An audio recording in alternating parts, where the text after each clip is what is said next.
This content is for informational and educational purposes only. You should not construe any such information or other material as legal, tax, investment, financial, or other advice. Nothing contained here constitutes a solicitation, recommendation, endorsement, or offer to buy or sell any securities or other financial instruments whatsoever by Draper Goren Blockchain, aka DGB, the presenter, or other associated parties for the content being provided. Please do your own due diligence and seek proper counsel. Boom. Sorry, I was retweeting the thing and doing the thing. How's it going, guys? Good, man. Very good. Heck yeah. Welcome to number 94 of the DGB show, the Family Hang.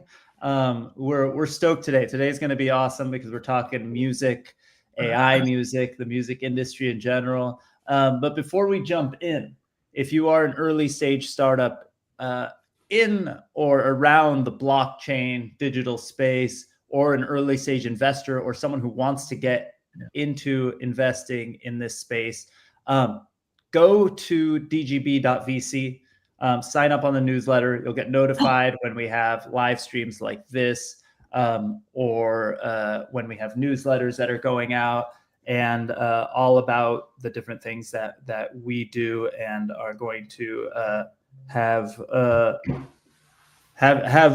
in front of you, right? So we, as you know, love talking, especially on the stream, about art and music, and we've got the team from Calypto back. You guys have been on this before, right? Yeah, yep. For sure, right? No, we haven't been on a live stream before here. No, I think I think it's the first time for us. What? No. Yeah. We have not. We've talked about you guys so much, but it just, I guess it didn't. One of my favorite. Yes. So 1,000%, right? So full disclosure, Calypto is a portfolio company of ours. We invested in them. We love them. We're totally biased, but now you guys will know why, because we finally have them on. Well, then, since I thought for sure you guys had been on before, so I was gonna power through the intros, but let's instead spend a moment. Davis, Alex, give us a little background on yourselves before we start talking about Calypto too. Would you like to start, Alex? Doesn't matter. I can start. Well, my name's Davis Brown. I'm one of the founders of Calypto. I've been in music. I've been interested in music ever since I was since I can remember, but I know it is way past, way before then. So maybe 6, 7 years old, loved music. I think the first album I ever, kind of memorized front to back, this was later, but was the Gorillaz, which is kind of funny because now that kind of plays into, the kind of where we're seeing music now with, virtual artists and cartoon artists. But, been in the music industry for now over 20 years making music. I got in producing music and then also being my own artist. And, a little bit of backstory from Alex and I both, we are both artists. So kind of coming into Calypto together made sense just because we've both been in the industry for so long. And, I'll let Alex explain a little bit about himself as well. Yeah, awesome. So Alex Almqvist, weird last name, Swedish, never works in English ever. They usually spell me with a U. It's weird. Quist. I am. It's rare. It's rare for for a word in English to not have BQU, right? So yeah, QV is a weird one. Yeah. No, I've been in music my whole life. I started playing guitar when I was 12 and went to school, studied jazz, guitar playing theory and all this kind of stuff. And then when I was 19, I went out and toured on the road for almost 3 years straight. So it was like a really hardcore musician's life, which I really loved. Still love guitar, still playing. I have my own career as well. And it was a perfect fit with me and Davis when we started this, obviously. I come from the label world also. I built a a label called Loud Cult for 7 years. That was more in the dance electronic realm, and we became one of the biggest in the independent realm of Europe and worldwide. So starting this with Davis was like a perfect fit, obviously, with both of us. And we're both very energetic, which is good. Yeah, very hardworking and energetic. And what's fun for both of us is we never have to remind each other to get anything done. We just kind of know what needs to get done, and really how to scale this. And that's I would say, I don't want to we can speak more about having co-founders and founders and whatnot, but I think that's like an amazing thing, is finding somebody else that not only has the same interests that you do, but that really can work just as hard. That's an amazing thing to find. So not only do we work incredibly well on that front, obviously our love for music has brought us here. So Davis, just a FYI, I think you already know this, but being that your favorite band was like Gorillaz when you were younger, we do have 2 apes here at least. That's great. There you go. Now the new version of the Gorillaz. There we go. I love it. Hey, this by the way, this sorry, total distraction, but I mean, if this show isn't just one total distraction, then I'm not paying attention. This is a new thing. So I've never seen in StreamYard this notification that Punk Ape Strong reposted this stream. So there you go. Coop, I just saw Coop reposted it. I'm seeing that on Twitter, but I'm not seeing it in StreamYard. So I don't know what I did from my phone that was different than what Coop did, but that's interesting. Everybody who's watching, just repost it so we could check. There you go. 100%.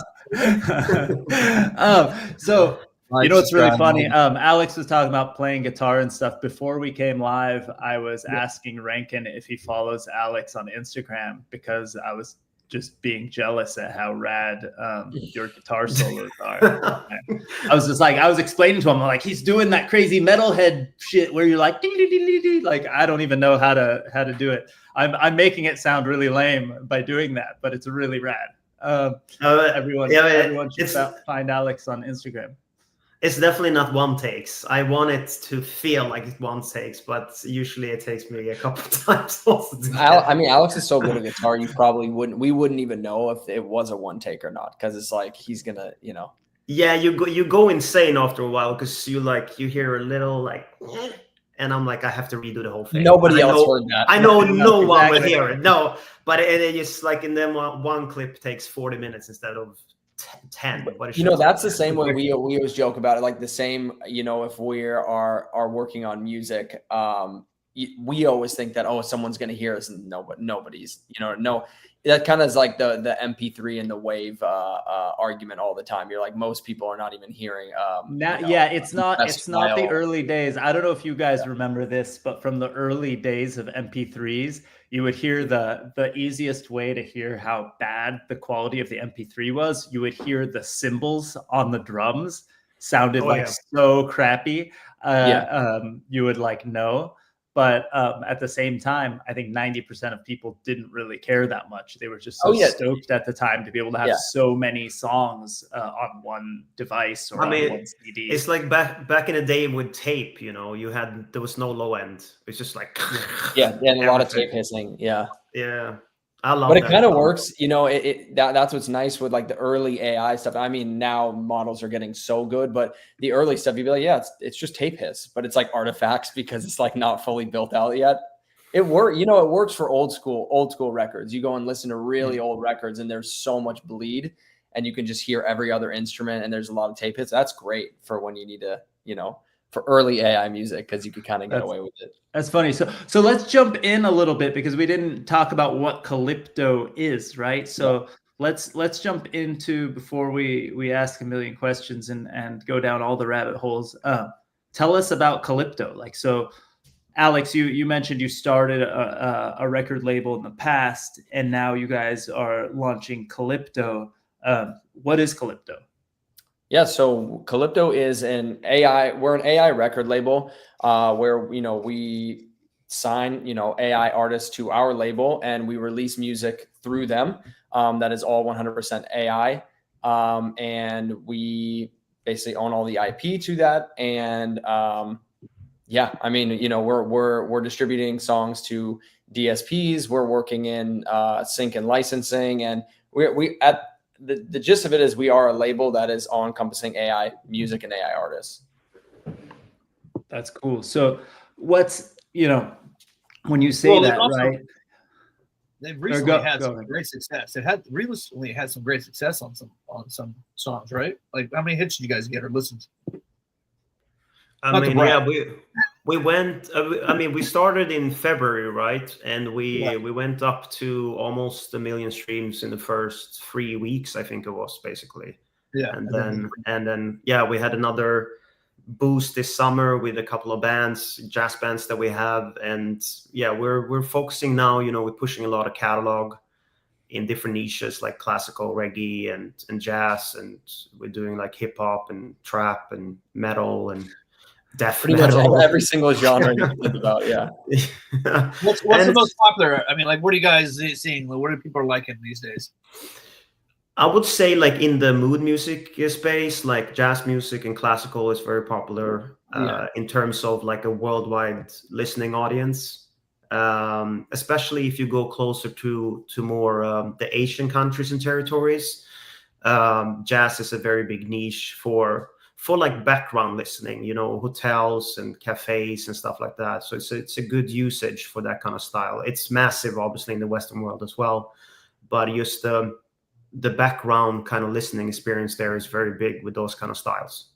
Yeah, we haven't been able to, you know, we've been pretty much focused on, you know, obviously taking this company from zero to what it is now. So we've been focusing on, you know, what is working and obviously putting more fuel to the fire and what's working. So we haven't obviously been able to test every genre, but, you know, to the extent we want to test it at, you know, we've done small tests, you know, with metal and with some of our like newer Indian artists, and those are doing extremely well. Even some of our, you know, Christmas artists that we've launched that we're kind of building up until the Christmas season. But, you know, we're putting money right now behind what's actually working. And then, you know, as the company grows, we'll be able to test more genres, more languages, and, you know, more territories around the world. So that'll be exciting. I want to show you guys real quick. If you guys are on YouTube, check out the Midnight Groove. They have a live version where you can actually listen to Midnight Groove just playing in the background. And if you're like working and stuff like that, super chill, relax, great music just to have in the background. I'm enjoying it. This is I think it's interesting, right? Because most, I don't know why it is, because I really don't like the UX and stuff. Well, I'll change the view to this one. I hate the user experience for Spotify, but you know, 90% of the streaming audience, or I'm making up that number, I have no idea, maybe you guys can tell me, but I think a majority of the streaming audience lives on Spotify. But so, you know, well, they're on Spotify. It's interesting. Yeah, so you can find them on Spotify, obviously. But where I'm getting at is if you're not a Spotify person like me, you could get the 24/7 feed off of YouTube and find them on Apple Music and everywhere else too. What I have a thought, right? Like, actually, here, Rankin, show some of this stuff before I jump into it.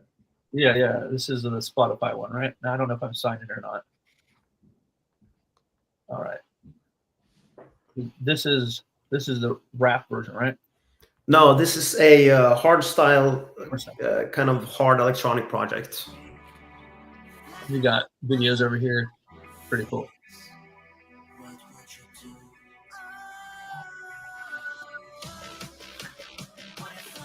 Yeah, so they have a variety of music though.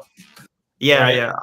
I would say our biggest hitters right now is like we're building a lot of jazz playlists. So what would I search if I'm looking on Grand Street Band? What? Grand Street Band. All one word or just space? Spaced. I think you will find it. Yeah, Yep. That one right there. Yeah. This one right here? Yep. Yeah. So this is a project that we launched Awesome. about 3 weeks ago, I think. You can click into the actual profile if you want, just so you can see some metrics. This is very new. It's like almost 200,000 monthly listeners. Yeah, Amazing. this one really exploded algorithmically as well. So we're very happy about that. That's one of our strategies to feed the algorithm, obviously, with Spotify, and try to tap in with them with what kind of sound they want, obviously. Right. It's so cool because, you know, like on one hand, right, let's go to it. You're like, this isn't a band. This isn't regular people. This isn't, you know, an artist coming up with it from scratch, right? But at the same time, it's a part of the industry that's kind of a weird business, right? Like streaming and go in, Rankin. You want to argue that you are an artist there, because Davis and I were having a conversation about this yesterday in Slack, and we were talking about how actually having a knowledge base of music is so much better when you're dealing with AI and telling you how you want a song to be written and sound. Yep. Like for me, I'm going like, all right, I want a trap song, maybe throw in some bass. And I'm like, I don't know what else to tell it, right? And I'm like, literally was having a conversation with AI last night going, what are musical terms that I can actually use for this damn thing? You know, because I just don't know.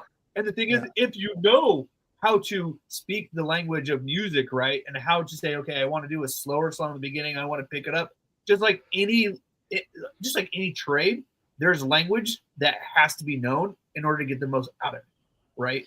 And I think, you know, that's where it's more. It's the same way in terms of writing a song. I think Alex and I have had so many deep conversations about this, and just kind of what, you know, interesting where articles are at, you know, that we get sent, or the not feedback from us, but just feedback we hear on AI music in general from people, whether it be artists or fans.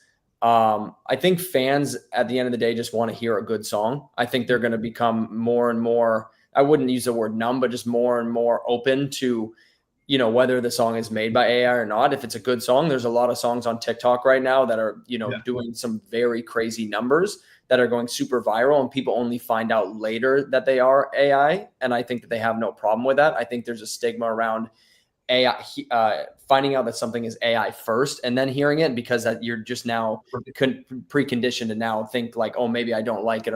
But you know, there's a lot of good music being put out. And there's nobody is out here trying to, maybe there are bad apples trying to deceive people, but I just don't know if AI, you know, like the idea of AI music needs to be shoved down people's throat in terms of like, oh, this is AI, you know, we shouldn't listen to her. This is you know, whatever. But everybody knows that's all I listen to. Like, you know, I think with any industry that AI is going to go into, because obviously it went into the creative arts first. I think people thought like, oh, it's not going to go there first, but we're starting to see like, sure, even with a Suno V5 and, you know, when V6 and when it keeps, you know, growing, you still need to have such a foundation of making music to actually make like a hit song. Yeah. It's fun. You can, you know, people can play around with it and be like, man, I got an amazing song, but they're then forgetting the marketing, the advertising, like all the things that really encompass like the moat around a successful label or a successful artist. And that's where the industry experience helps too, right? You guys both of you have the industry experience of being in it for over 10 years to know all these things. And then like, unfortunately for my kids, I subject them to my AI music that I create, you know, and they all say it could be worse. It could be worse. You could be subjecting them to the crappy punk rock songs that you write. But you know what I mean? The lyrics are great, but all of my music sounds the same. At least a lot of it, because listen, you're creating, but that's great. You're creating a style, right? So you're creating your artist style of, you know, of the type of music. But the thing I think is so cool for anybody, you know, who's either doing it for fun or wants to just create a catalog of music on their own, it's like, it's a good outlet. You know, I don't look at this as I don't want to like the word bad, but like as dreary as so many people think like, oh, it's just going to come in and ruin music. It's like, it's another tool.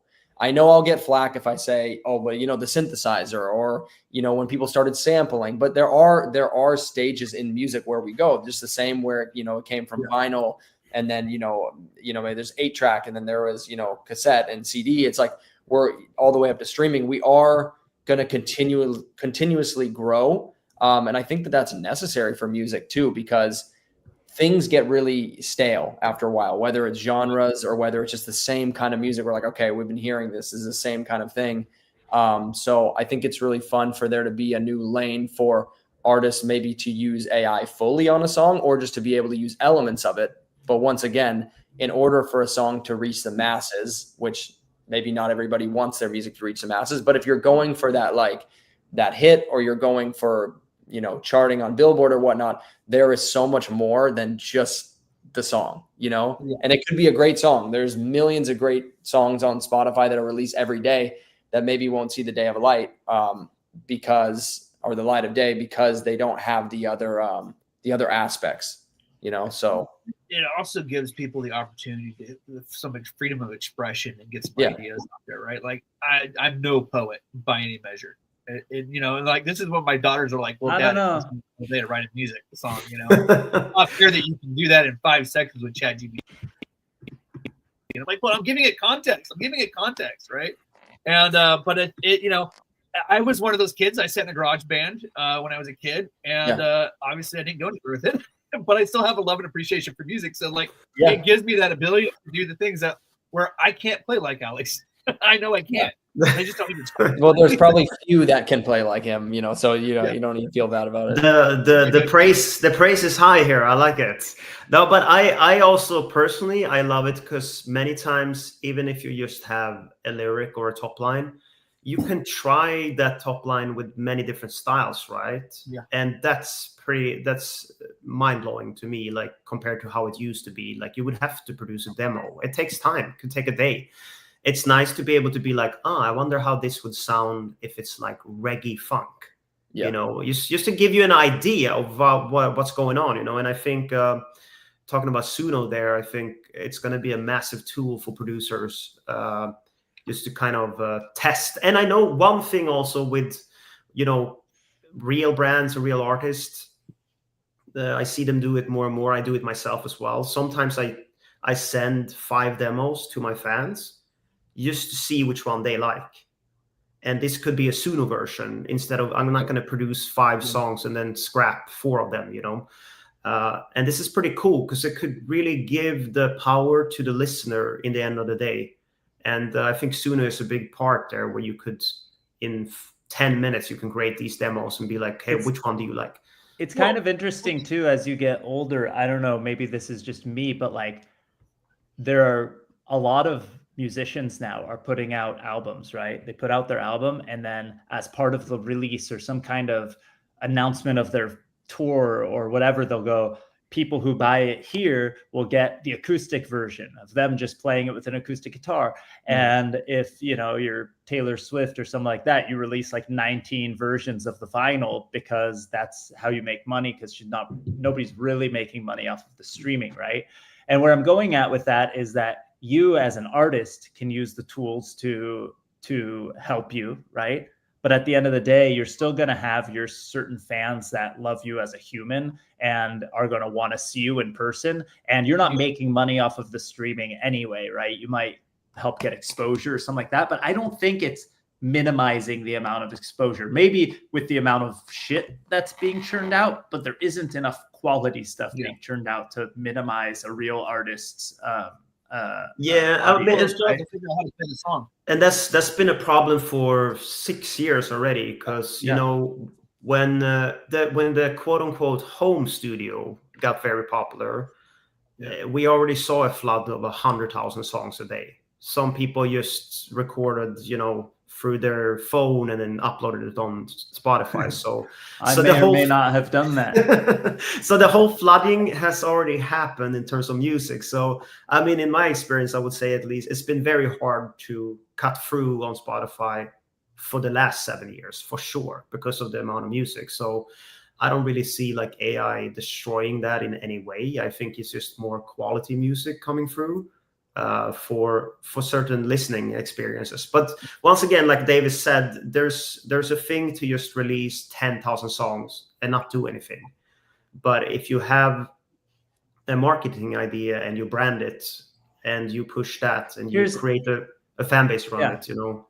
We used to talk about this. Like, I think I've talked about this with you in the past, right? And that's the point, right? If somebody wants to do the hard work outside of maybe the hardest work of the past of making the actual song, that sets them apart, right? Because I think I've brought this up to you guys, but like when I was going around playing punk rock shows with my friends or just going to them, right? You'd see some local band that you go, holy shit, this band is one of the best bands I have ever seen, right? And then you're like, why didn't they get as popular as some of these other bands? What you learn is that with most bands, the ones that are the most popular end up having at least one member of the team, one member of the band that's like the marketing person. And if you told them they're good at marketing or good at business, they might be mad at you because they're a musician, they're an artist. But there's one person who's going from record store to record store, putting up flyers, going to schools to pass them out, going to wherever they think their audience is and doing the work, calling up promoters and going, can I play a show at your bar? Whatever it is, there's always that hustler on the team, right? And so you guys are doing the business side of it, and then there is then there's the actual music side, right? Like, you guys know that I experimented with the punk ape strong stuff, right? Mm-hmm. And I never told anyone that I was doing it, other than sharing the NFTs and things like that. And it was by no means quality work, like a really good musician or whatever, but I decided to try. My daughter had challenged me to make like a whole album, and I made a whole album, and I told some people about it for the first time ever. And then one random song from like 2-3 years ago that I experimented with on music production got put on some playlist and got way more listeners than the album that I just told people about, right? After 2 years, right? And it just shows that actually like being active and promoting things and whatever actually gets you traction and love and whatever. Nowhere near the millions of streams you guys got. You guys, I think, are like 100,000x more than any of that, because you guys are actually experienced and doing it as a full-time business, right? But I think that there's also lessons learned by anyone who may be mad at this, right? Like any of my punk rock friends who are against AI music and stuff like that. You can go, well, you've been doing this for tens of years or multiple years, and you don't do the work to get any streams, to get any audience, to get people to do it. You're doing other things, right? And that's not necessarily a bad thing. It's a choice, but it's also like there's nothing that you're doing that couldn't be done by a human in their band also, right? It's just you guys decided to do a label where you don't have to deal with the humans. You get to own 100% of it. And you get to do the part creatively how you do the part creatively. It's not cheating in any way.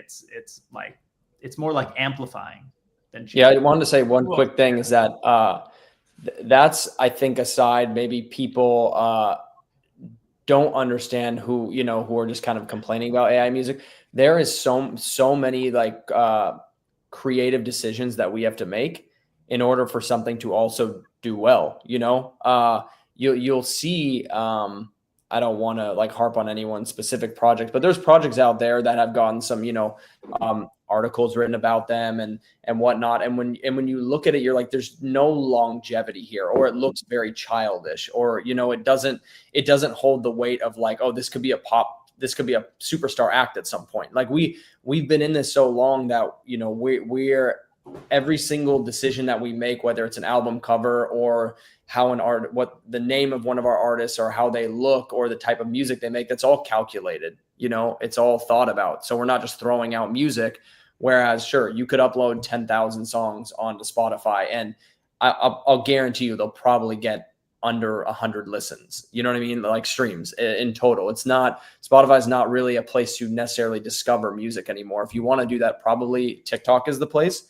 But there is a lot of creative control and a lot of creative effort that we have to put in order for a label to be successful, especially with AI music. And the thing is, I think that the old playbooks of the labels, right? People, again, All right, I'm not going to go down Well, to like some kind of I will. political rabbit hole. But the old school way a label worked, like somebody wants to go, oh well, this is bullshit because it's not like the way a label works. Well, who really gives a crap? Because the way traditional labels have worked have been super predatory towards the musicians too, right? And everyone is going more. The only way you're not getting your butt kicked if you're is through some kind of special indie label that really treats artists right, or doing it DIY. And Yeah, well, this you know is what? not hurting. This is not hurting either of those things, right? To that idea of it's like just a different model completely. Like a punk band that you were saying, you know, if you grew up with people and they, you know, they can despise whether it's major labels or AI music and AI labels or whatnot. It's like there's a reason that there's a lot of people that work at these labels, because there's a lot of things behind the scenes that go on to make certain acts as big as they are, you know, and that's, I think, the problem sometimes is people forget there's a lot of stuff that goes on. It's not just marketing, it's connections, it's sync and licensing and people that are doing your PRO and your accounting and royalty splits. And like, there's a lot of stuff. Sure, there's people at major labels, just like any tech business, who you're like, what do you do here? You know, they're like the assistant to the assistant and they don't need an assistant. But, you know, there's a lot of stuff, you know, and back end things that, you know, that labels have tons of people for. That right now with Calypto, it's just Alex and I wearing all the hats, doing all of that. Right. So, but we also know how to do that. So I think that's why we're also growing and being able to scale so quickly. Yeah, and that's the thing, is it's also been able to, you know, scale your business. I mean, I remember Alex saying, man, I've produced more records in the past few months than it took, over 5 or 10 years or something like that. You were saying? Yeah, easily. Yeah, for sure. And I mean, I think the interesting thing that me and Davis talk about as well is that you can really be very territorial here, where you can go into markets that I don't even think would be even possible it would take 2 years to even find the right artist to do it. Like our Indian artists, 4 of our Indian artists, you know? Yeah, so, no, keep going. Yeah, we looked at, so as an example, just how mind-blowing this is. Like, we looked at Turkey, and there's a specific rock style they listen to in Turkey. Like, none of us have ever heard of this style ever, but it's massive. And that way, you know, we could create a band like that, and we could try it in the Turkish market just to see if we can monetize it, or if we can get it going there, you know. And then in the end of the day, just to like, not to make it predatory, the thing is, we have an idea with a lot of these acts as well, you know, like where we would potentially hire real musicians to play the live shows if it's going to go to that side. Yeah. So, well, we talked about the doggy style, right? Yeah, exactly. Yeah. Let's show that one right there. So this is the idea. Using these 2 guys would basically be DJs, right? Yeah, exactly. Music. Awesome. It could be you and Elon if you want. You guys could play Vegas. There could be another show in New York. There could be one in LA, and nobody knows who the real doggy style is, right?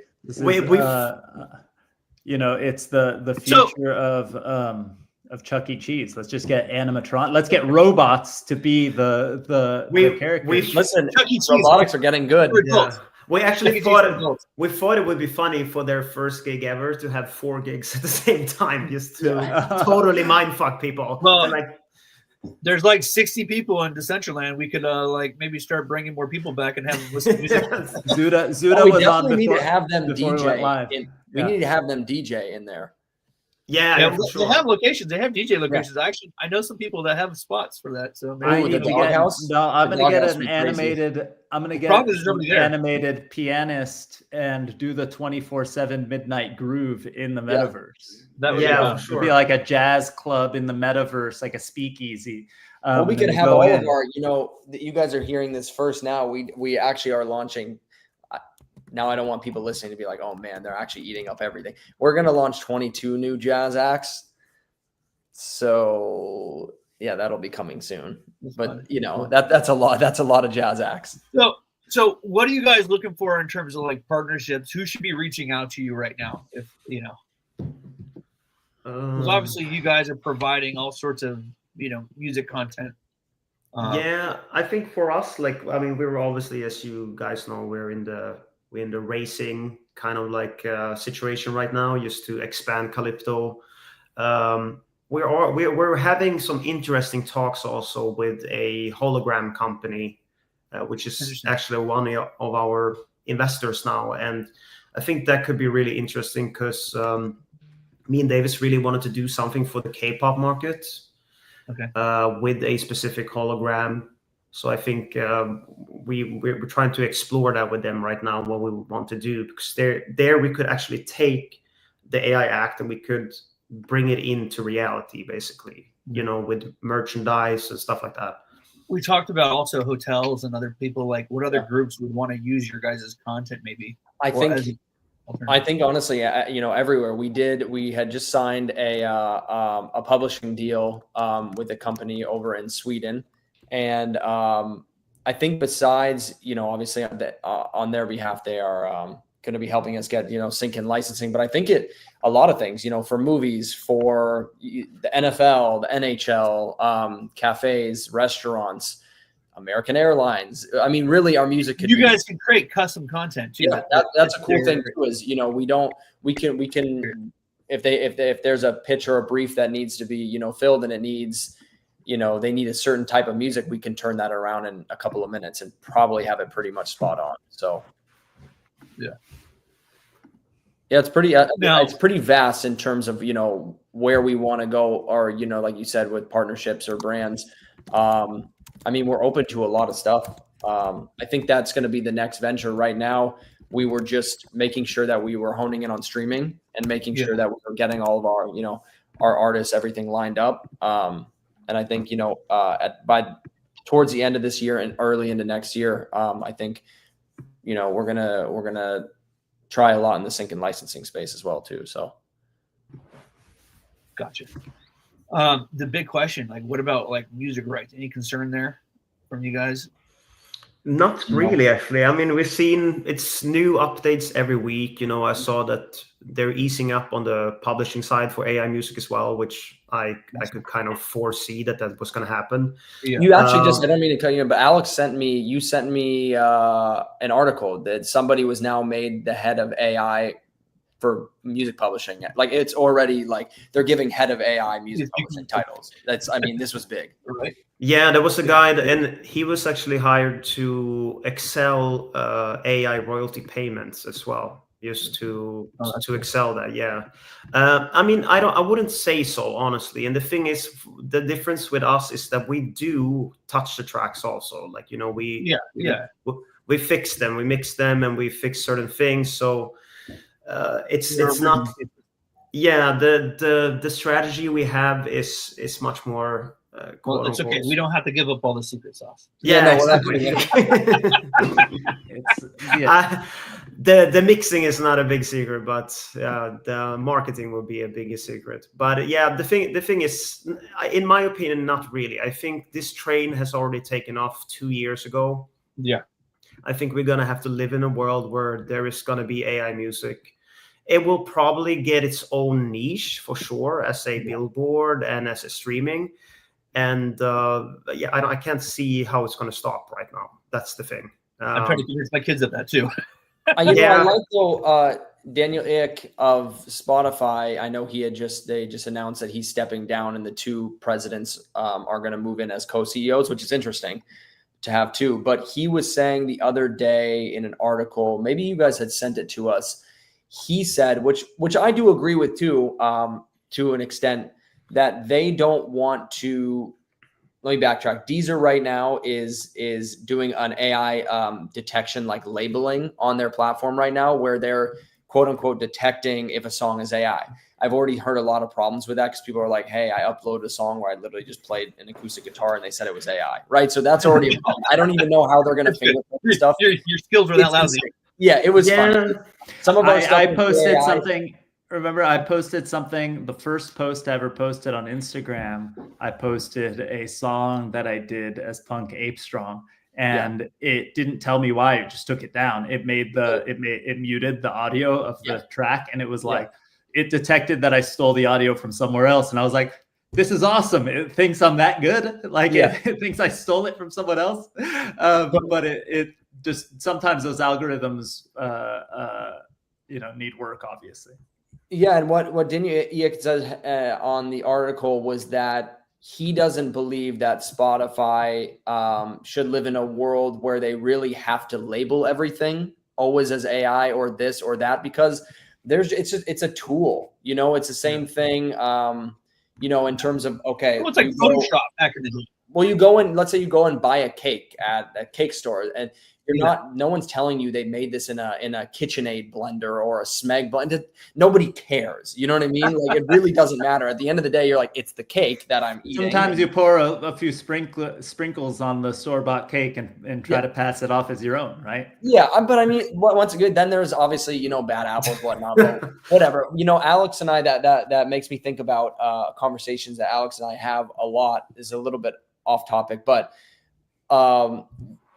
every single, I can't say every single, but to my knowledge, a lot of writing camps, a lot of production sessions, even if you think you're hearing a 100% AI free song, there is ChatGPT is helping writers with some lyrics that they can't figure out, or they need a word for something, and producers are using things either sparingly or they're going to splice. And then, so it would probably be very hard to find. Yeah. It used to be like, hey, dude, you can't like Google the rhyming dictionary. Yeah, remember the rhyming dictionary? Yeah. I mean, I used RhymeZone for 10 years, of course. Yeah. Like you gotta find that perfect rhyme. All right, we gotta go back to all of Alex's. Yeah, I'll have to go back to all of Alex's songs and go, bro, you didn't just rhyme, pizza with pizza. Orange, right? Slide, vibe, yeah, hide. No, but it's when you write, it's I feel like ChatGPT has been like a dream. Not that I'm saying that you should write the whole song with ChatGPT. That might be a little generic, but even making taking a line and then speeding up the process. I think the thing with the music industry now in 2025, it's about efficiency and putting out the tracks. Like, if you're putting out one single every 9 months now, you're not even in the music industry. You're dead. In my opinion. You're not. Yeah, it's a hobby.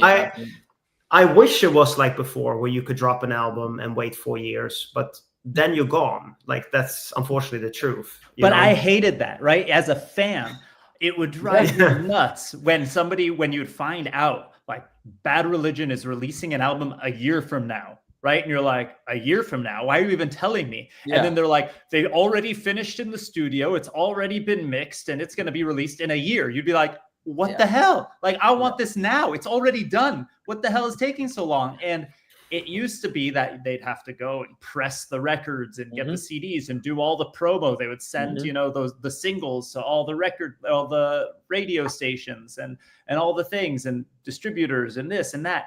Now it can be done almost instantly, right? And the industry has to change with it, but then things like this are also going to pop up. And I don't think it takes away from the individual artists. I think they can use it, right? Like I listened to a podcast just the other day, and it was a artist that makes physical art, like paintings and different things like that. And they didn't have a great opinion on AI, and then they got a commission from someone, and they're an artist and they need to make money and they can't say no to commissions, right? Yeah. But somebody offered them money to make a painting and they're like, yeah, I'm going to make that. And then they sat there for like a month and couldn't figure out how they wanted to do it. They couldn't get motivated. They couldn't figure it out. And they were really frustrated, but they needed the money to pay the rent. And so a friend of theirs went like, why don't you ask AI what they think you would do with it? And they gave them all of their own paintings and said, if you were supposed to do this, what would you do? The AI spit something out. They didn't really like it, but they were like, it was actually way better than I was expecting it to be, but it gave me an idea. And then I spent the next 2 weeks actually making the painting. And that's what I did. And it sped up my process. And he's like, I don't love that, because part of being an artist is the process and the feelings and the things you put into it. But I needed to pay the bills. I've got 2 kids, he said, and it helped me. And there's people who might want to make knockoffs of my art using AI, and they will. And that sucks. But I'm going to be able to use AI to be more prolific or to be a better version of myself when I want to do something with it. And it's going to help me. So I think everyone has kind of the choices. And I think that the chasm between real human shit and AI shit is going to create opportunities for the real humans who have the balls to go out on tour and have the guts to be an artist and do their thing. And then the rest of us, I'm saying us, I shouldn't say us because you guys are both real artists, but the rest of us can take our side hobby fun and also amplify that using some of these tools or using the digital tools. And that will be fun for us too and be fulfilling in different ways. And I think it's just going to make the human art that much better, right? And I think that then there's going to be a million opportunities and industries in between for everyone else. Yeah, I mean, people need to. I really think people need to get out of their own way, and right now is a perfect opportunity to have as many at bats as you can. You know, like Alex was saying, you're able just to test so many more things that may have taken days or weeks or even like that painter a month. Get out of your own way and just test things. See what your audience likes. I mean, and like along, like you were saying, it at the end of the day, if you are an artist, unless you are doing something else to make money and it's a hobby, you have to pay bills. And that's, I mean, you know, and if you don't want to, and you're good enough and a label wants to sign you, then you get an advance and you can live off that. And, you know, they're still a business and they're going to expect you to get for you to give them a product that is going to sell. Yeah. And if it doesn't sell, they will release you, or they will. Yeah. That would be a very nice. You're going to owe them. You're going to owe them money for the rest of your life if it doesn't sell. And they will shelve you. So it's like it's called the music business, music industry. It's not called music fun, you know. So I don't want to be the bearer of bad news, but it's like it is. I do still think we need to talk to. We joked about this with Coop, who's on the show, but not really joke. Like serious. I think there should be a opposite end of the spectrum kind of distribution company or record label that could be created, maybe different people for different genres. But I think like the same tools for distribution and stuff like that could help human beings, right? That are making art, and they could complement each other, because every single, let's say the Midnight Groove, the jazz band, gets so popular, right? You could do a deal with, or you could know a bunch of jazz bands who play semi-similar music and use that superpower to get human beings to go to those people's shows, right? That doesn't compete with the Midnight Groove. It's just, it could be complementary, right? Like, oh my gosh, our listeners in London should know about this jazz band that's playing in London tonight, right? And you can become part of the promotional industry that's maybe less predatory than the existing one, but using AI to actually help, right? There's all sorts of things that can be done later to actually help human beings with this, because of the data that's being gathered, because of the fact also that it's not like, oh, but the Midnight Groove is owned by a competing record label, and so they're not going to promote the show of their friend, even though it's their friend, because they're on a different record label. Like, you're not allowed to say those two band names in the same sentence because the labels don't like each other. The publisher will get mad or something, you know, like weird political bullshit that probably happens all the time. That doesn't in the independent record label space, but does with those majors, right? Like, they're not allowed to say what they want to say on the internet, right? Like, recommend another musician or whatever if it's not on their label. Like, they have weird ass crazy rules.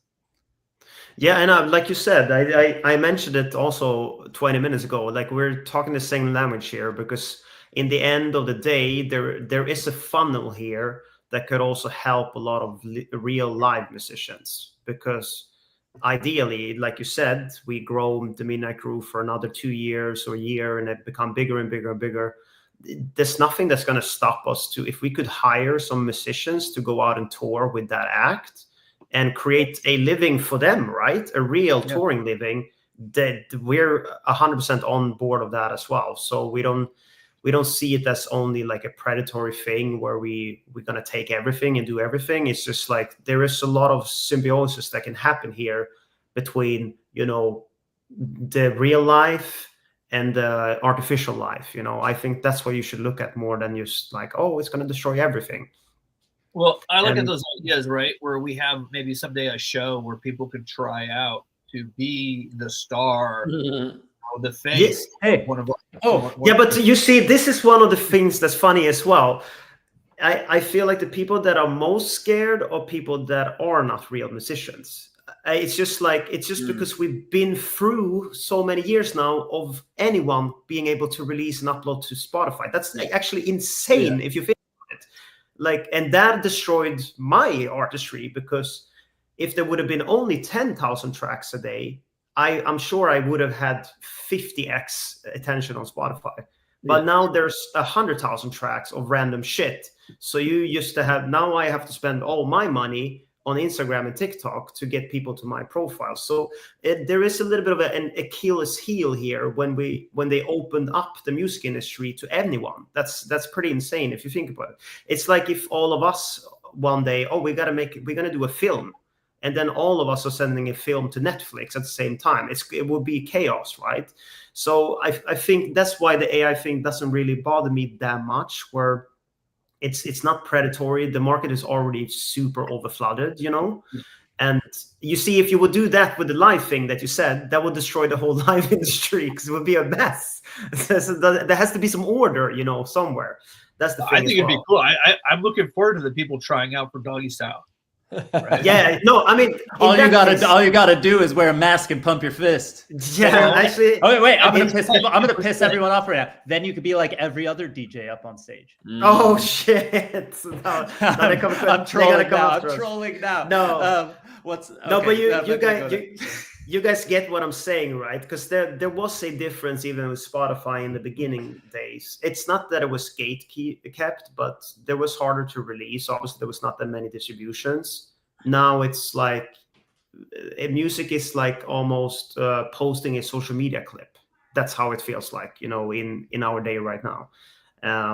Think about 4 years ago songs. You're like, I don't even remember what songs came out 3-4 years ago. You remember legacy acts during that era, but it's like music moves like this. It's so fast nowadays, you know, and you really capture people's attention. Hey, it's a lot. That movie, K-pop Demon Hunters, we've talked about that a little bit. You see, Rankin knows it because of his kids and stuff. Yeah. I saw some news articles yesterday, so I clicked on it so I could talk to my daughter about it. But the actual women who recorded the music and wrote the music for the movie are gonna be on Jimmy Fallon's show someday next week. And I've been seeing ads for it now because I clicked on the thing because they want me to tell my daughter. Hold on one sec. Right when we're done, I have to hop on something else and I'm getting a call. Give me 10 seconds. You guys go. Yep. Well, it's exciting stuff. I mean, like I said, it's one of my favorite portfolios companies. Not to be biased, you know. Yeah, not to be biased. Yeah, and also you can keep saying it, you know. I'm a fan of AI music. My kids hate it. I deal with this in my house all the time. But you know, I love what you guys are doing, and I love seeing the growth, which is super awesome. Yeah, it's a very interesting time right now. We're in a shift completely, I would say, you know. And we're early. And exactly. Like early.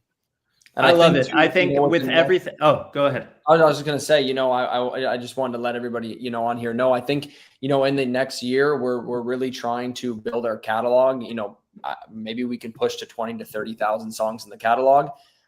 You know, keep growing. We're going to go into many different lanes and avenues, sync, licensing. I know Alex and I have talked to you guys a little bit about, you know, data and things. We won't say that on here, but there's so many avenues we can go with this, you know, that not only will make the company more profitable, but that, you know, are just really cool and that are pushing the boundaries of where music and technology really intersect. So it'll be super interesting to see. I'm excited. I think at the end of the day, right, all of these debates only exist because you're on the edge of something really, really epic. Yeah. Right. You know, people joke in the startup world, like it's hard to tell the difference between like a genius entrepreneur and someone who seems insane, right? Mm-hmm. It's a similar vibe where it's like you're not quite sure where it's going, but you know it's going this direction. And you know, and you can debate both sides if it's good for the industry, bad for the industry, good for musicians, bad for musicians. But if you were just doing something that's run of the mill and not that exciting, you'd never have any of these questions. And it would probably not be as exciting of an opportunity, right? So I'm really, really stoked. I think today we have like a hard stop exactly at the time because I've got to jump to another thing. If it goes over, Rankin, you could close it out. But I wanted to make sure you guys give plugs where is most appropriate, right? So obviously we see down below your names the @Calypto_AI on Twitter and X or whatever. Anywhere else where people should be following you guys, where should they go to find out more information? Yeah, it would be the same as well. If you want to go to on Instagram, we're Calypto.ai. So that's a great place where you can see some really cool visuals as well of some of our artists coming to life. So you can get a cool view of that. Pretty much, yeah. Instagram, Twitter. Man, we have now over 100 artists. So we are putting together a smaller playlist of just some of our favorite top songs, which then you'll be able to look at the entire catalog on Spotify of all of our artists. But that would be hard to name every single artist. But you can also go follow us on Spotify at Calypto. Let's see. I would need to find maybe a link or something we could post under the video. That would be great. Yeah, we'll post a bunch of links under the video on X, and we'll try to put them on the LinkedIn one. I'll just throw out again, if you're on the stream and you're watching you're not watching live, you could go to dgb.vc. You'll hear about Calypto in our newsletter. Also, guys, I really appreciate your time. By the way, we said this at the beginning, but also follow Alex. Davis, I haven't seen as many videos from you on Instagram, but yeah. I think it's important to know that it's being built by real, Davis does DJ stuff too, DJ Runway, and Alex does his music, and they're real musicians, right? So we're not like, again, four businessmen going, ooh, you know what we should do? We should go, you know what I mean? Like, none of us are that, because we're not like suit guys that came from I'm wearing a shirt with some buttons today, so I don't know. I'm feeling my first picture on Instagram is me in a suit. It's like, oh, we didn't come from Wall Street. No, but I think also like there's a lot of feelings in this, used to kind of finish up. And what's the most interesting thing for me is like, I think Davis can agree here. Most of the people that we met in the music industry that are also in very well-off positions, artists, singers, they're actually mostly positive about this. I seen them be more hyped than like angry. They're more like, oh, that's so cool. Like, why? Yeah. How did you guys do this? So I just want to summarize with that. So it's I feel exciting. Like yeah, it's amazing. I'm excited. We'll have you guys back, and we'll keep talking about you guys every week, even on the weeks you're not here. But come back anytime. Thanks, guys. I appreciate you. It was awesome. Thank you so much, man. Thank you, guys. Later. Bye. Thanks.